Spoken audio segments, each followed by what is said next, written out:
All right, today, so I'm super honored to be joined by Aquania Scarnay. She's the homie and the life insurance expert, and we are going to jump right into talking about why life insurance is the best gift to give this year for Christmas and just anytime.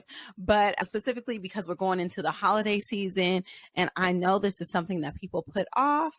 This is a good reminder that this is something that you need now. What's up, Aquania? What's up, Nasima? How are you doing? Thank you so I much for am having me on the doing show. okay. Yes, you are very welcome as our insurance expert.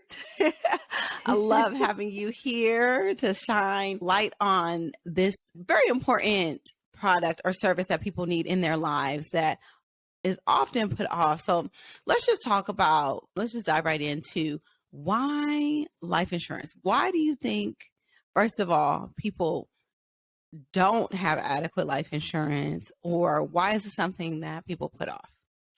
Honestly, I think it's about something people don't want to think about. People always associate life insurance with death, and nobody likes to think about dying, right? But the reality is, life insurance gives life. It gives life to your family, it creates a legacy for you, and most importantly, it gives your family tax-free dollars in the event of your death, which is important to know because unfortunately, when you rely on GoFundMe accounts to pay for funerals, you're still short selling your family in a long run, because GoFundMe will just pay for the funeral, but life insurance pays for the finances well beyond your life here. It can pay off your mortgage, cover kids' college, and also keep a spouse from having to go right back to work if they want to have time to grieve or they want to take time off from work after the death of a partner. But it's also important for single people to get life insurance too, because if your parents depend on you for income, or you're taking care of siblings or someone else, then they need to know that they're going to be taken care of. And life insurance is a guaranteed way to do it. Yes. And why is now a good time to get life insurance? Well, first and foremost, tomorrow's not guaranteed. And, every day I open my phone, I find out about another person who's passed away. And I actually just read an article this morning about a musician who was 37 years old, just got married, and passed away in his sleep. Now, obviously, that is not what normally happens, but it can happen, right? And I'm sure no one expected that to happen, especially to someone who's so young and presumably healthy. They're actually trying to figure out now what was the cause of death. So I say with that, especially around the holiday season when losses can be even more impactful to a family, you want to make sure that you're giving them the gift of knowing that they're going to be taken care of. And definitely, it's important to remember that life insurance becomes more expensive the older you get or the more severe health issues you have. So if you're young and you're healthy, regardless of how old you are, and you don't have life insurance, go get life insurance. Because we don't know what's going to happen to our health, or we don't know what could happen to us, you want to get life insurance before you have certain health issues. But if you do have health issues and they already exist, I don't want to discourage you from even inquiring about quotes. Go ahead and get quotes. It may cost a little more, but it's still worth it. So, what kind of life insurance should most people have? So that's a really good question. And it depends on what your needs are and your goals. In general, I like to walk people through what I call like the DIME method. It's the DIME. It is not the final answer of how much insurance you need, but it is a good starting point.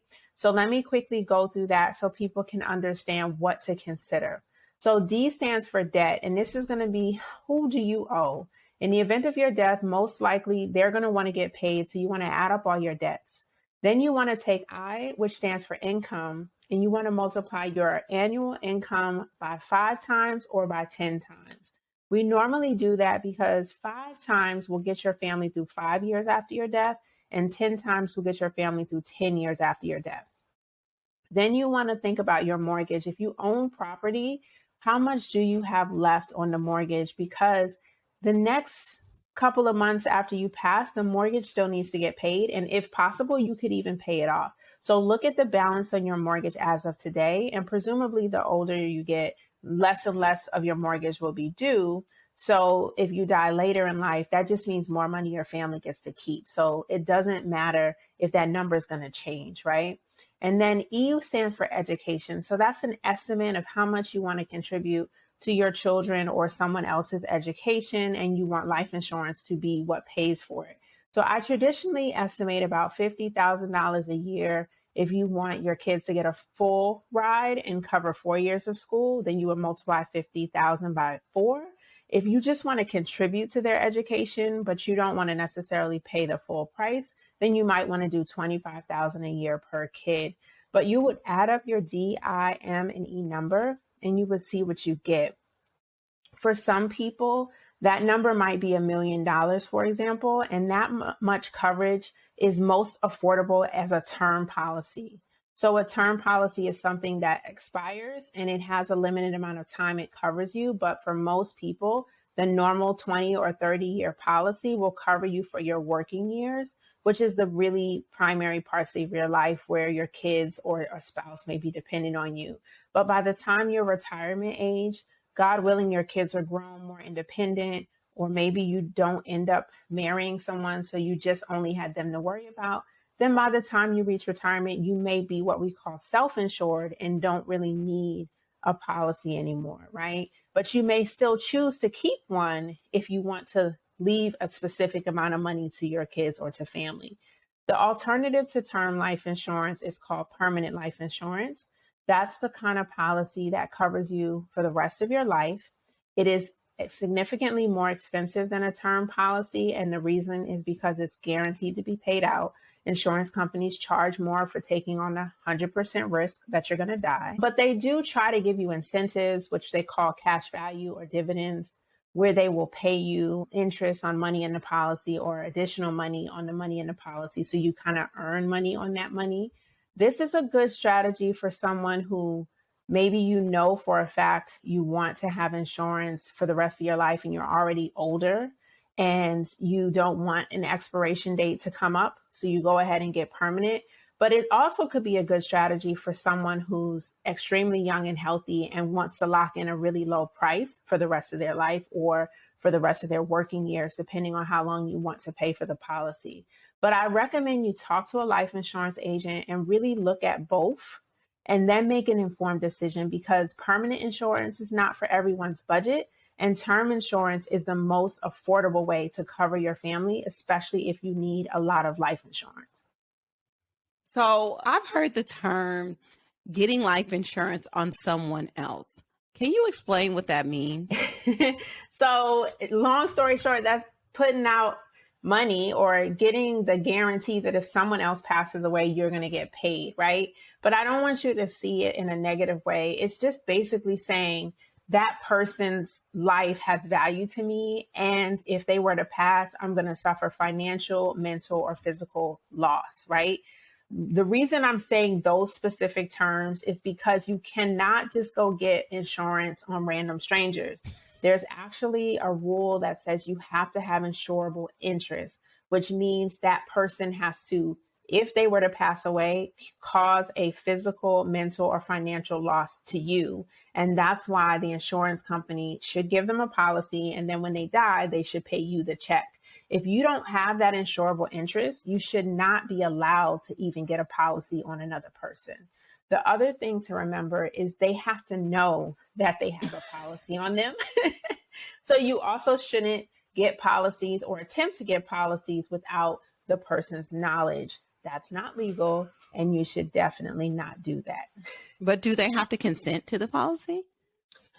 They should. If a good agent should ask the questions and even talk to that person so that everyone is aware. Even if you're paying for it and they're the insured, everyone needs to be aware that this policy exists and that it is being drawn up on your behalf, because it is a contract, and that contract is stipulating that if, God forbid, somebody passes away, I'm going to get a check for it. That person needs to know that I'm going to get that check, even if I am paying for it.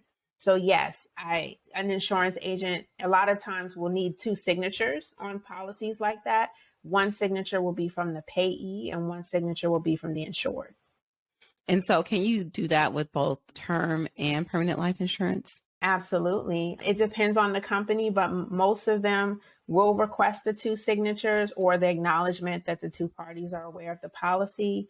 And you can definitely set it up. How you set it up just depends. But nowadays, so many companies are doing electronic signatures and electronic policies that you will most likely sign it electronically with some kind of code or secret information that only the person who's signing would know so that they can sign that policy in good faith. Okay. So in terms of like the gift giving season and we're coming into the holidays, how should we be approaching life insurance or discussing the topic of life insurance like with the people that we love? I think this is a great time to have normal money conversations and checkups. So this is a good time while you're with family to ask them, how's it going? Do you have your affairs in order? Or since the last time we went over your affairs, what changes have you made? For some people, that might be an increase in assets or an increase in property, and they might need to reevaluate their insurance. For others, like parents, it might be the first time you're talking about whether or not they have life insurance. So you definitely want to approach these conversations differently, but it really starts with normalizing the conversation. And when it comes to parents, I especially recommend that you have them be involved in the conversation as though they are equally a part of it. Don't try to come into it telling them what to do or suggesting on what they need to do with their affairs, because that might turn them off to having the conversation. But more so, welcome them into the conversation by suggesting, hey, I really want to make sure that if you're unable to speak for yourself, or God forbid you pass away, I honor your wishes. So do you mind telling me what it is that you'd like me to do? And in that conversation, when they're answering what they would like you to do, they could also highlight what they have. So that could include, oh, I have life insurance and here's where I keep it. And here's who I want the money to go to, and et cetera. So having those conversations or updating that information is a great thing to do during the holidays when you have family together. I think that's an excellent suggestion. What do you recommend for people who say that they're going to stay childless and single as far as getting life insurance? I still think single people need to get life insurance. You just may not need as much as someone who has a partner and family. What I would say is ask yourself, honestly, if I died tomorrow, would my family be able to afford a funeral? And if the answer is no, then you need life insurance. Ask yourself, if I die tomorrow, would my family have to raise money on GoFundMe? If the answer is yes, you need life insurance because we don't want families raising money on GoFundMe. And making sure that they understand that even if you have all this money and you feel like they should be able to access it to do whatever they need to do, that may not be enough, that may not be immediately accessible, and that may be taxable. Most people forget that part because they think, oh, I have money in my 401k, or oh, I have money in the bank. But some of that money will be taxable upon inheritance. Life insurance is not. So it is still the cheapest way to pass on a legacy. And it's also the most affordable way to build a legacy before you actually have one, right? Because you can gift $1 million life insurance policy and not have $1 million in the bank. Because once you pass away, they're going to cut that $1 million check. And so a lot of people will use life insurance to lessen the wealth gap between different cultures, but also give their family a huge advantage for the next generation. Yeah, I think those are really, really good tips. So if somebody isn't working with you, how do you advise people to find a trusted person to work with to get life insurance? The best place to start is, in my opinion, asking around with your friends and family with who they have worked with and they like working with. I think referrals are really important because that's already a connection there, and it's hopefully an easy connection to reignite so you can introduce someone to someone else. But if you're someone who no one in your family has life insurance, you have no idea where to start, definitely on social media nowadays, you can actually put in hashtag life insurance agent and a lot of people will come up. You may want to look at their profiles, what they're talking about, see if that person is aligned with you, but then definitely have a conversation. I recommend that you work with someone, if you can, that's independent and has the ability to shop around rates for you. That's what I prefer. But I do understand that sometimes that person can only sell their products with the company they're with. And if you vibe with that person and you still want to work with them, then feel free to get those products. But I appreciate being independent, being able to shop around so I can really find the product that works best for the client. But just know that not everyone is going to be able to do that. You can also look on the internet for best life insurance companies, and you want to look for companies that have A+ ratings or A ratings, and then you can look for agents in your area with those companies. Would you recommend people do exchanges like a Policy Genius or anything like that? So that's a tough one for me because although I love what technology has been able to do to expedite the process, and you can actually, I even have companies I work with, you can get a quote in 15 minutes and insurance in 20 minutes. It's not as personal to me. And if I can, I always want to work with someone directly. And I know that people appreciate that experience because you get to ask questions. When you get a policy on the internet and you're filling out a form in 10 or 15 minutes, you might be missing the opportunity to incorporate expenses you weren't thinking about, like your student loans, for example. I know a lot of people think their student loans are going to be forgiven when they die, not realizing that that's actually not the case. Yes, federal loans that are subsidized tend to be forgiven thanks to the 2018 Jobs Act, but the private student loans that you had someone co-sign to help you get, those are not automatically written off or forgiven, and they might still be due. And so if you're only calculating what you remember to calculate and you forget things like that, you might be leaving a bag in someone's hand to have to pay when you're gone, which is really unfortunate. So that's why I like working with a person, but I understand for some people, you just need to get covered, and maybe online insurance quotes is the best way. So you did mention like looking online for an insurance agent, but what I have found, and increasingly, of late, is that there are a lot of people selling life insurance online that aren't necessarily very reputable. Like, how can you parse out those kind of people? Well, I definitely want you to look them up, check them out, have a conversation with them if you can, research the company, because at the end of the day, you are still buying a policy from a company, and that company has to honor the contract. So I should have started out with life insurance is a contract, right? And whatever you sign up to, those are your terms, that's your policy. So the person might not be on the up and up, but the contract should be on the up and up.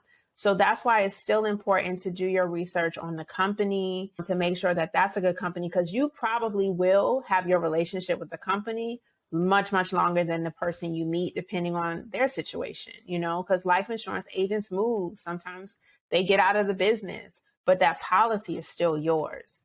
So I do think reputation is important, and you can definitely look up your people. If there's any complaints against them, it'll be public knowledge a lot of times in the insurance bureaus. So you'll know if that person has been sanctioned or penalized for not so savvy habits in the industry. But you still want to make sure that that company is one that you're comfortable working with, because they're ultimately the ones responsible for paying out when you die.